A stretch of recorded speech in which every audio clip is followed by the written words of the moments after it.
Welcome to the Franchise Woman podcast, where passion and purpose collide, profits are made, and relationships forged. I'm Rebecca Monet, CEO and Chief Scientist at Zoracle Profiles, along with my co-host, community advocate, speaker, author, and entrepreneur, Tracy Kawa. So we have a very special guest for you guys today, Ms. Pattye Moore.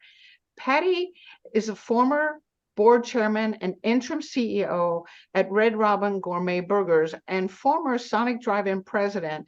She is now leading a new expansion project with Donato's, the fast casual pizza franchise famous for its edge-to-edge toppings, growing its presence throughout Oklahoma by opening dozens of locations along with her franchise group partners. She currently resides in Oklahoma and is a graduate of the University of Oklahoma. We understand you've already launched your first Donato's just in this last week or so, right? That is correct. We opened August 15th. So today is, or I guess yesterday was the end of our very first week. It was exhilarating. It was exhausting. We had great community support and really good feedback on our product. That is super exciting. Congratulations. Thank you. Thank you. So I don't know about you, Rebecca, but I am super curious how someone who I understand didn't exactly start out loving the restaurant industry itself, ended up becoming chairman of the board of Red Robin and working in franchise with restaurants. Like, what was that journey like? Well, it was a very unexpected journey. I can tell you that. I have a degree in public relations from the University of Oklahoma.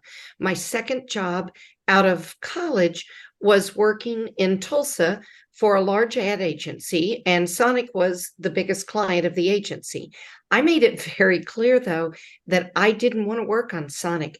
I hated the restaurant industry. I had worked in a restaurant in high school, and the managers were always very stressed and they were yelling at the employees. And usually the last thing they would yell at us was, now go out there and smile and be nice to the customers. And I just didn't like the industry. And I swore I would never work in the restaurant industry.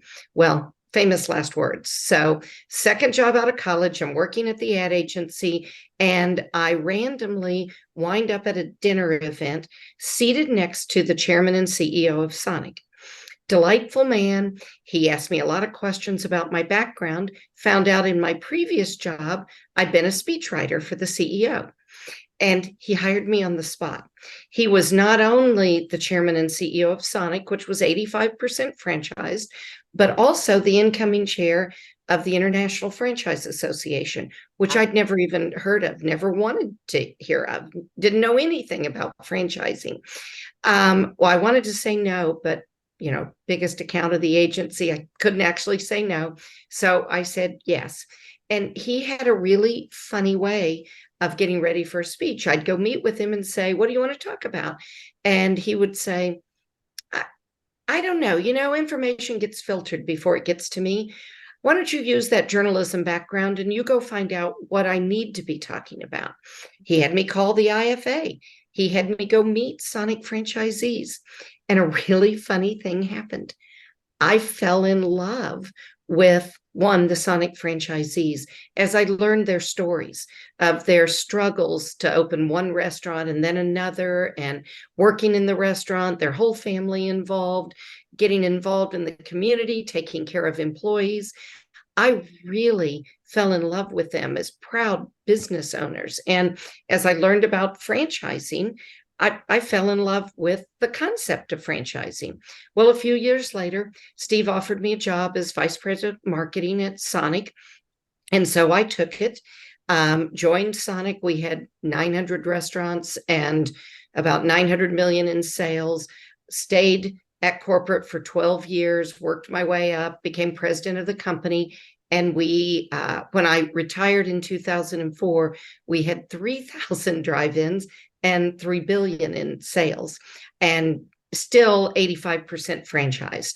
And so clearly I spent a lot of time with franchisees. So that's how I very surprisingly wound up in franchising and in the food business. I love this story. It's always amazing to me the journey into franchising. It's usually a haphazard way that we all end up here and then we all fall in love with it. So you gave us kind of a big picture, you fell in love with it. But what specifically was it that you fell in love with? Was it the relationship? Was it the entrepreneurial mindset? Was it what was it that you fell in love with in the world of franchising with Sonic? What I fell in love with was the franchisees' ownership of their drive-in, their community, their employees. They cared about their customers. If you really want to know what's going on with customers, ask a franchise owner. You can get all the analytics and all the reports, but these franchise owners, they knew and cared about their employees and their customers. And I liked that aspect of the business model. I liked going to visit with them, and we'd go in a Walmart and everybody knew them. Anywhere we went, everyone knew them because they took the time to invest in their communities. And so that was the part I fell in love with, because I felt like it made better leaders, made them better owners and operators. And in the Sonic world, even the managers had an ownership stake in the business. So they truly were owners of the business. And I think owners make better operators, whether you're an actual owner or you have an owner mindset. Agreed. Absolutely. I mean, taking ownership of your role, even if you're not an owner, can really make all the difference in the world when you're on a team. It really can. And you can tell the difference when someone is not invested and they're just a manager, and they don't care that much. That's what I love so much, is how much the Sonic franchisees cared. And it showed in how they grew their business, and often how much they pushed back on programs that we were trying to roll out. And I used to say, I will take not a mediocre, but I'll take a so-so program with 100% franchise support any day over the best marketing idea in the world, but no franchisee support behind it. Yeah, such an excellent point. Reminds me, Pattye, years ago, I was a business consultant director for a very large franchise organization. And I was on the Century 21 side, Right. so real estate side.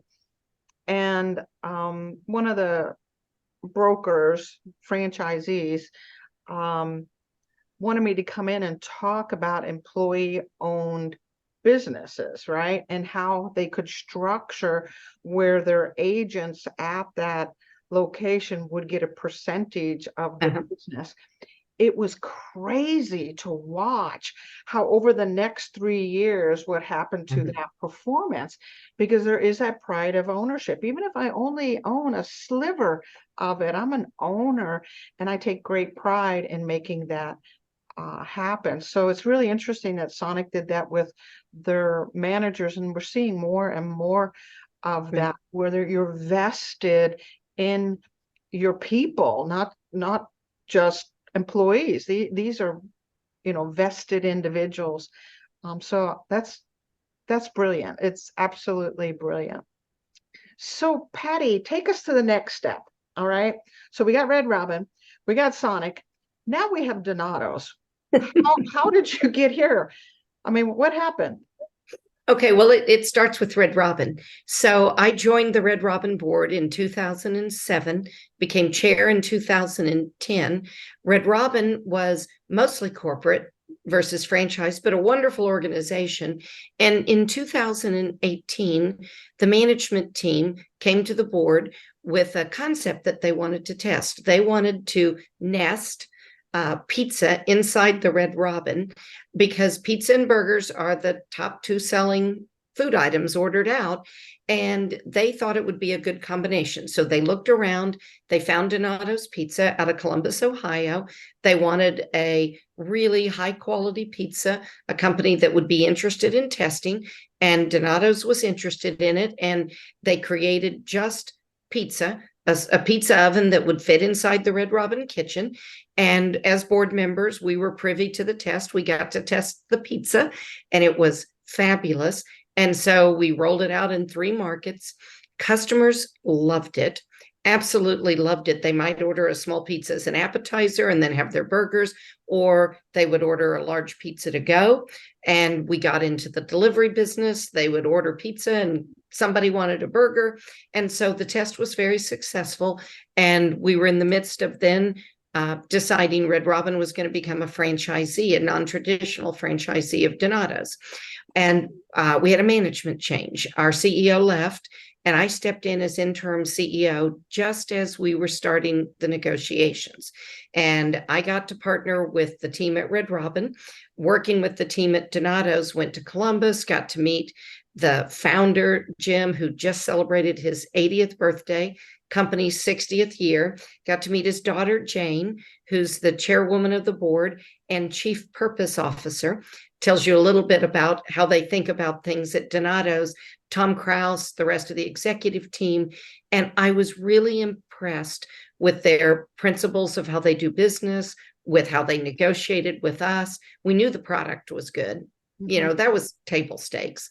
We knew the product was good, and I really loved getting to know them and work with them. And we got the franchise agreement signed, and Red Robin began rolling it out. Slowed down because of COVID, because that was at the end of 19. And so now they're in the process of rolling it out. I retired from the Red Robin board at the end of 2019 and thought, wow, what a great run. I loved the Red Robin folks. I love the Donato's folks.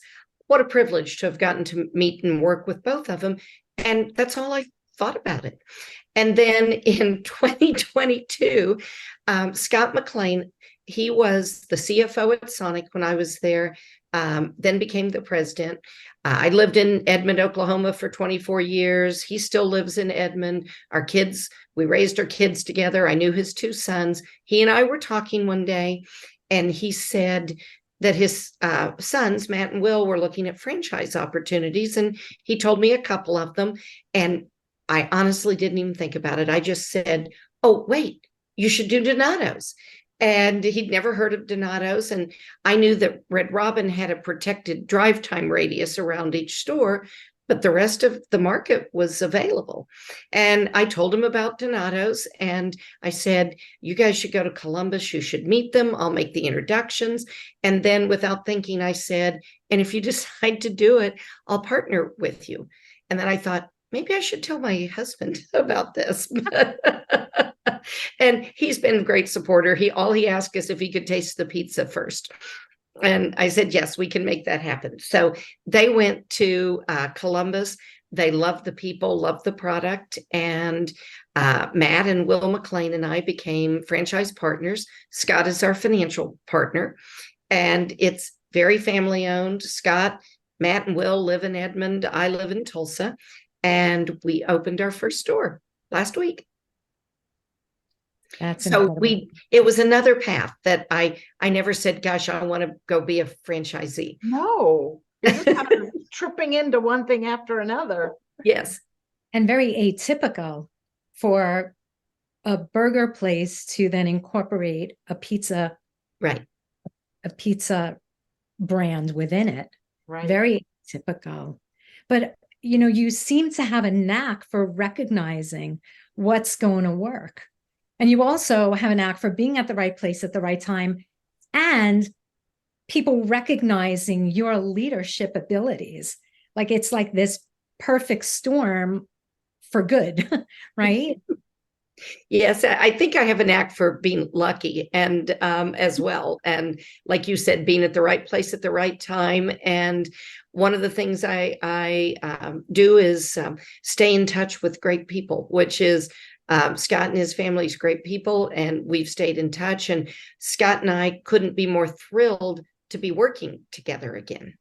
That's beautiful. And he still thinks I spend too much money, and I still think he's too tight with money. So we're a great combination. Actually, that does make a great partnership, honestly. Yeah, One it that's does. capable of taking those risks, and another one that holds the kite string while the kite flies, you know? So it really is a great combination. So I'm curious, um, if I was to ask Scott and Steve and others that you worked with over these years, um, to describe you, how would they describe you? Or how do you think people would describe you? I said, tell me more about Pattye Moore. How would they describe you? I think they would describe me as very curious. I think they would describe me as driven, as very people oriented, team oriented. I like to work and think in groups of people, and I like to kind of marshal us all toward a goal. I would hope they would describe me as kind, um, because I believe kindness is often forgotten in business, and should not be. You can do well in business and still be kind at the same time. And so I hope that's how they would describe me. Energetic. I know they would describe me as energetic. Yeah, yeah. And you I are. would definitely say highly focused on the outcome and a great marshal of people to build that consensus and move in a particular direction together. So I would probably describe you that way also. Yeah. Okay, thanks. Pattye, this is the women's podcast show. So I have a question for you specifically about women. Have you yourself encountered certain challenges, or have you seen women encountering challenges that maybe a male counterpart might not encounter in franchise? Well, I'm going to broaden it to business, not just franchise. Early in my career, I don't think it's the same way now, but early in my career, I was often the only female in the room. I didn't have I didn't have any female mentors that I could turn to, but I had some awesome male mentors who really took the time to encourage me and to really just help me with my career. In fact, an internship I had in college, my mentor there, he was the commissioner of the state insurance fund, and I was 19 years old, and he told me he was inviting me to staff meetings, and he said, I expect you to ask questions, and if you don't, I'm going to ask you a question. And I was like, I'm 19 years old. What am I going to ask? And he said, you need to understand, as a female going into business, or even a male going into business, your voice is your most important asset. And you're going to leave this internship learning how to use your voice. And sure enough, first meeting, he said, Pattye, what do you think about this? Do you understand what we're talking about? And I'm like, I do not understand what you're talking about. And then he turned to a junior staffer and asked him to explain it to me. And afterwards, he said, I did that on purpose because if he has to explain it, he'll learn it better. And I'm going to call on you. I want you to ask a question. If you don't understand what we're talking about, ask a question. So that's a long way of getting back to what I have found is that women are often reluctant to speak up in a meeting. They're often reluctant to ask a question if they don't know the answer to it. They don't want to look stupid by asking a question. I am the queen of asking stupid questions, but I had a mentor who helped me with that. I was in a meeting one time. I raised my hand because they were talking about something being accretive to earnings. And I'm like, I know I'm in the management team, but I have no idea what that means. But you got to get comfortable with that. And men will much more often speak up in a meeting. They'll much more often volunteer to be on a task force or apply for a new job. even if they don't know how to do it.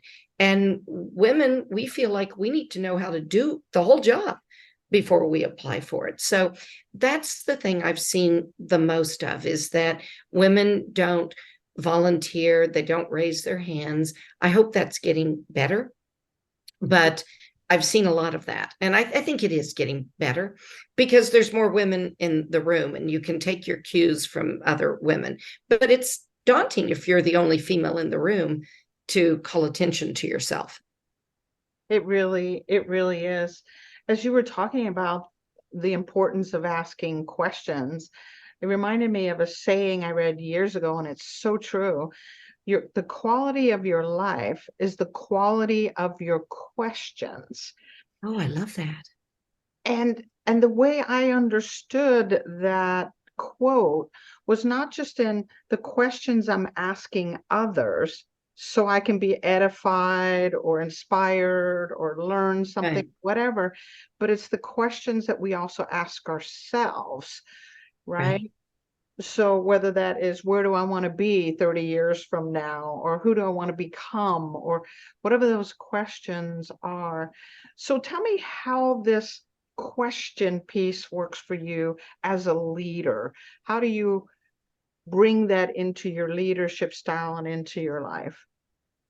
Well, I've always believed that, and I've used this often, that um, being a good leader isn't about knowing the right answers. You don't have to know any of the answers. It's about knowing the right questions and bringing the right people in the room who can help you find those answers. And I actually think my journalism training and my reason for going into journalism helped with that a lot, because some of the best leaders I've had were not experts in my field. Mhm. They were generalists and they knew when to bring in experts. So that's what I think about questions. And that's what we really ought to be teaching all the young people, is asking questions, not trying to find the answers. In fact, I think sometimes the best answer is, I don't know the answer to that. I will find out for you. And I tell a lot of folks who are nervous coming into boardrooms, in particular with board members, saying the worst thing you can do is give an answer that you don't know to a board member. We are okay with you saying, I don't know, and I'll get back to you. So That's I've just learned that one the hard way. yeah, that's so brilliant, because I think, a lot of people often feel compelled to have an answer or the right answer when saying, I'm not sure, but I'm going to check my resources and get back to Right. you, is you can never go wrong with Yeah. that as the answer. I'm curious about something. You mentioned something about your reasons for getting into journalism. What was that reason? Well, one, I wore my parents out because I asked so many questions. But the honest truth is, and again, this was a long time ago, my mom allowed me to watch 2 TV shows in the afternoon if I did my homework. I could watch Bewitched and Dark Shadows. And I, thank goodness, did not pursue a Dark Shadows career.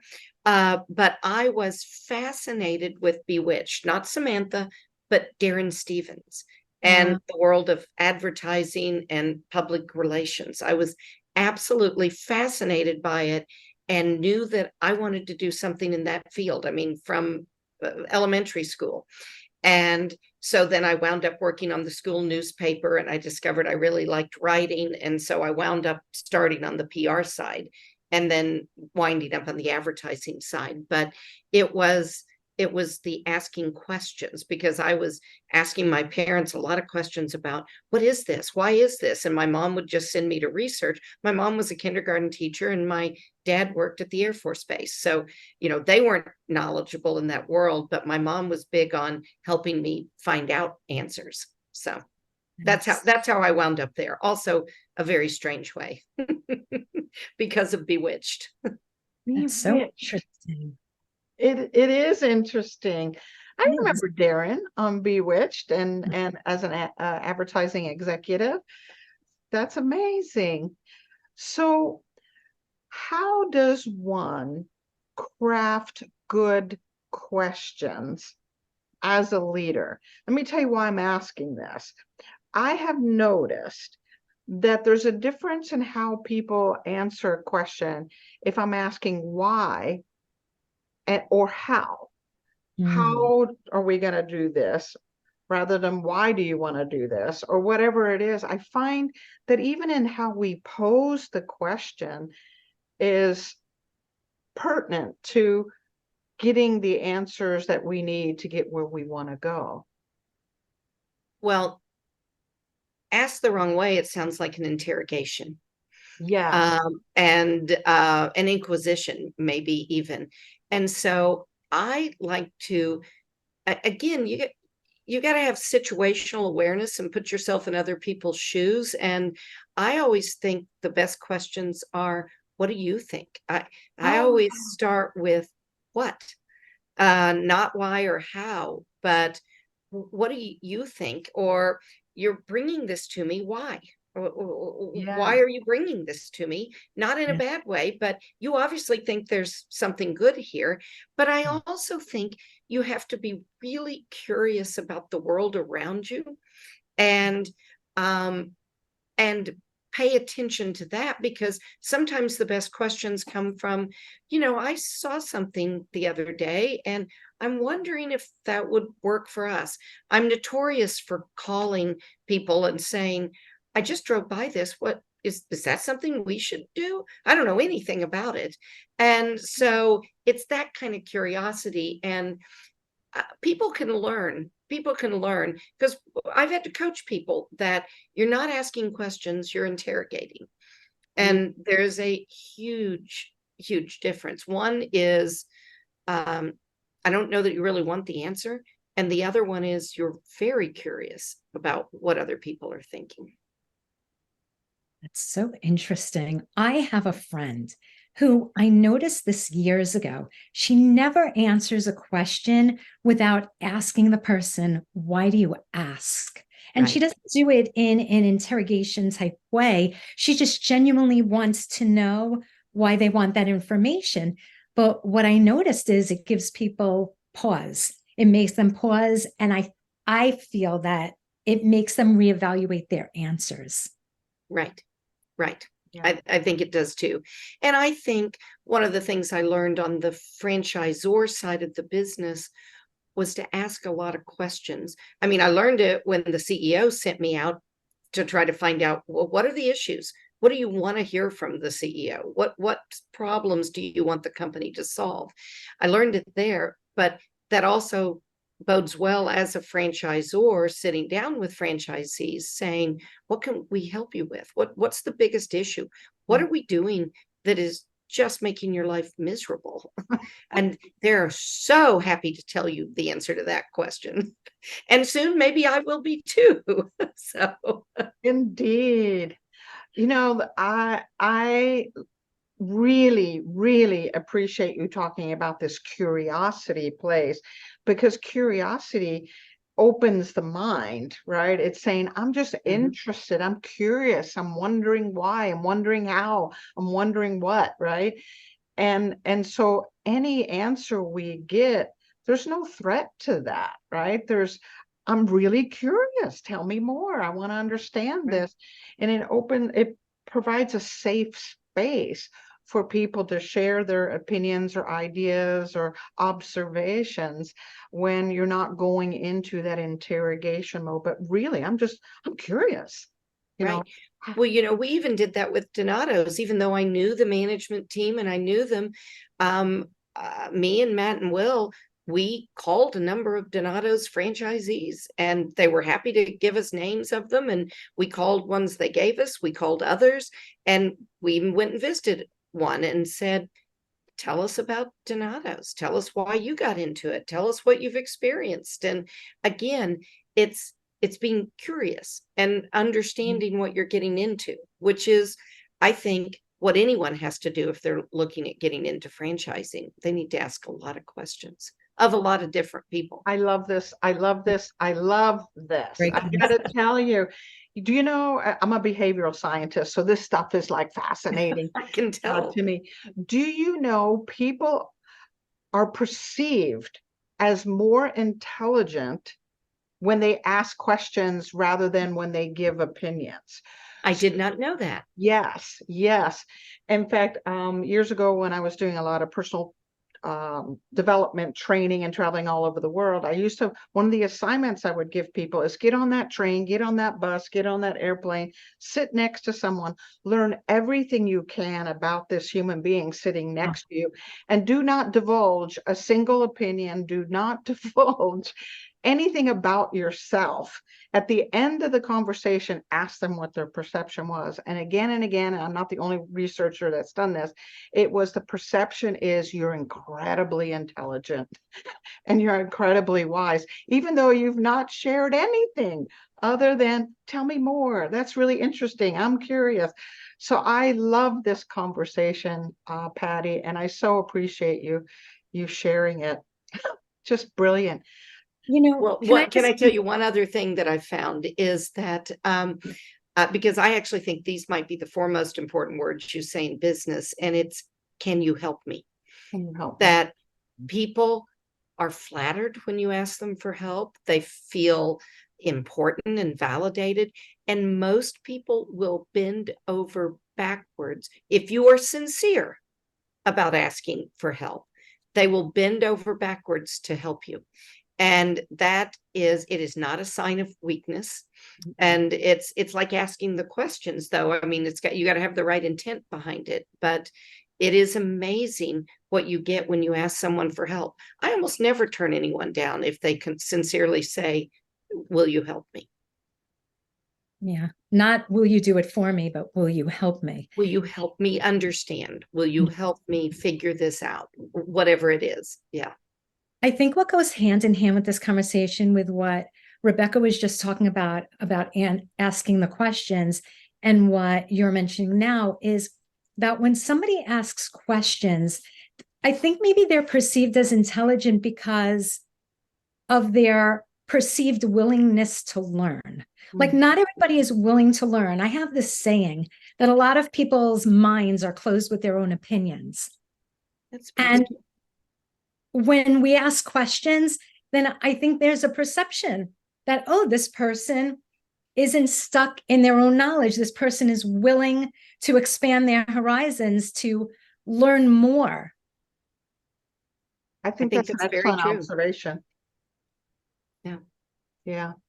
So, Pattye, do you mind if I shift gears just a little bit? I could stay on this topic for 100 years. Sure. Talk to us about obstacles, pivotal moments, a sage piece of advice you got, something in your life that took you another direction, opened your mind, had you change directions. Tell us about a pivotal moment. So probably the most pivotal moment was with my mother. When I was in high school, she was a kindergarten teacher and wise beyond her years. I had worked fast food the summer before. I was going to college the next summer, and I wanted to work in air conditioning. I wanted to work in a corporate job, but we didn't know anybody in corporate, and I didn't have any connections. I'm reading the want ads in the newspaper, and my mother is reading the newspaper one day, and she says, "Oh, look, it says here that Von Creel is the new executive assistant to the governor of Oklahoma. His mother was your third grade teacher. You should call him and ask him for a job." And I said, "Do you know him?" And she said, "No."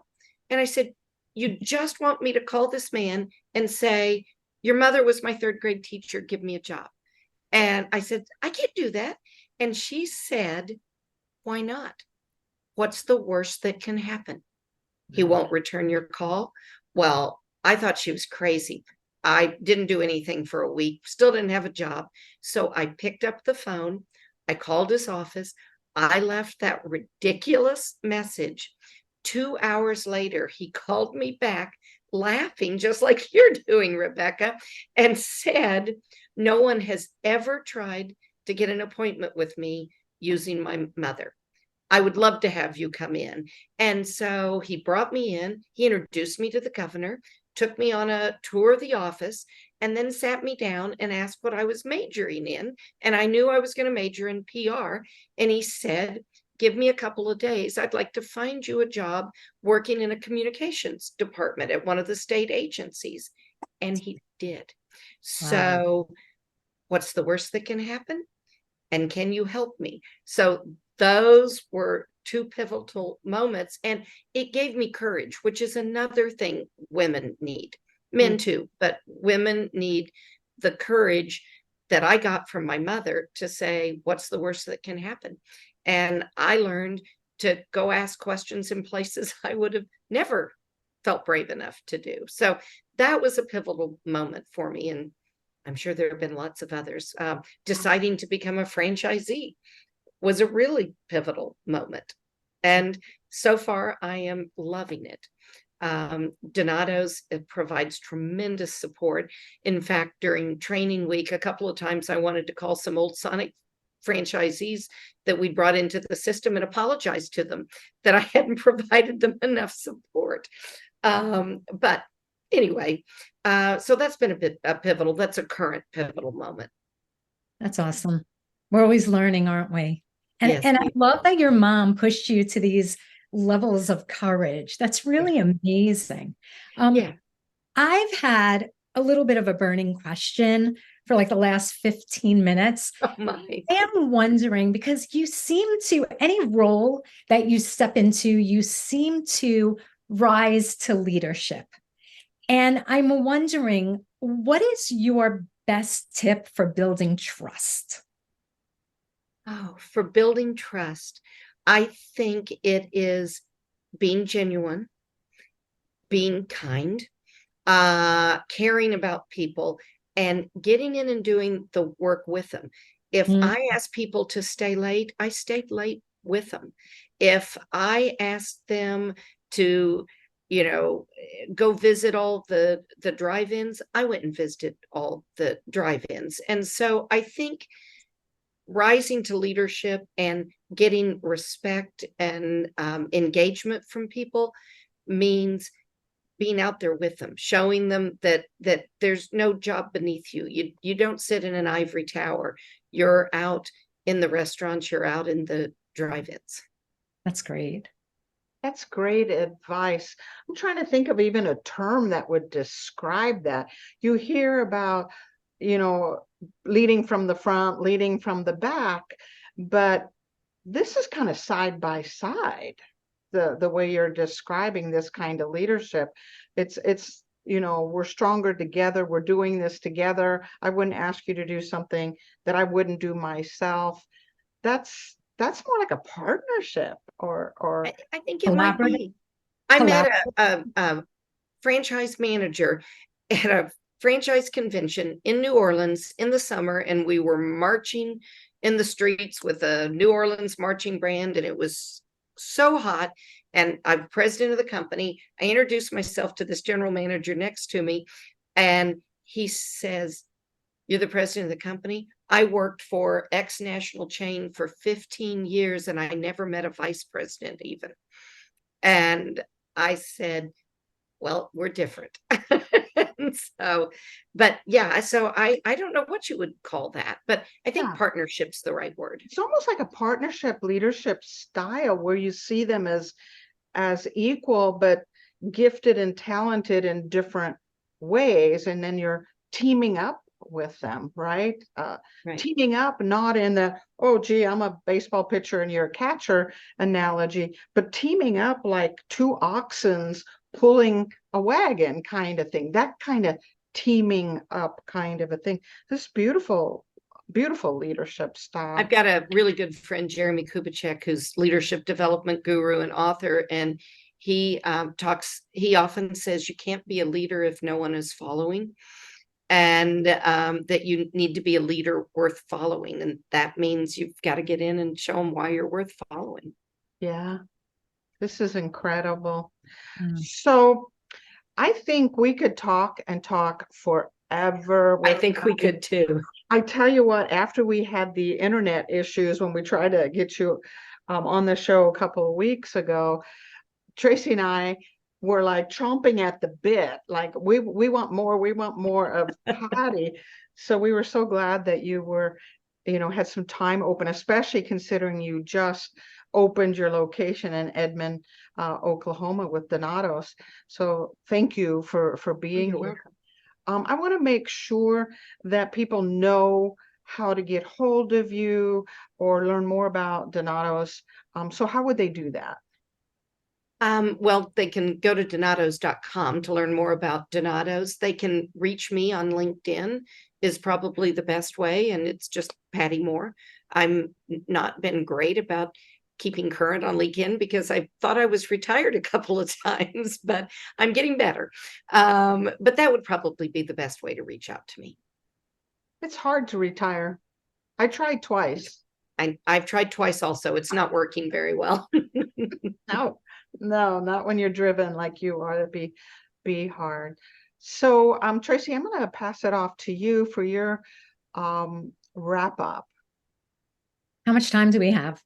I know, I'm thinking the same thing, girl. Because I am a raving fan of Patty's. I am. I can't get enough of Pattye.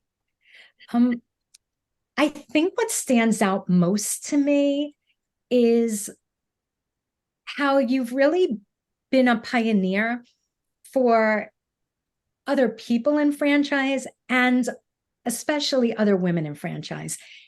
And the reason why I say that is this, because you really knew, like your mom taught you so well that you ask questions.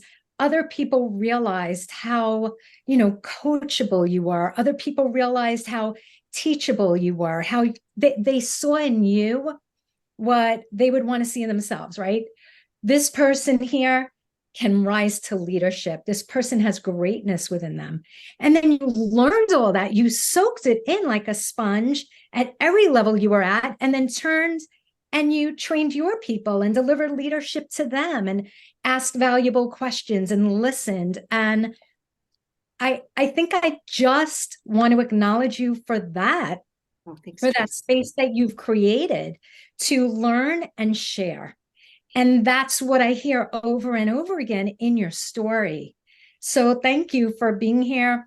Thank you for sharing. Thank you for, who you are today and the space that you're creating for others. And good luck with Donatos. I'm really excited.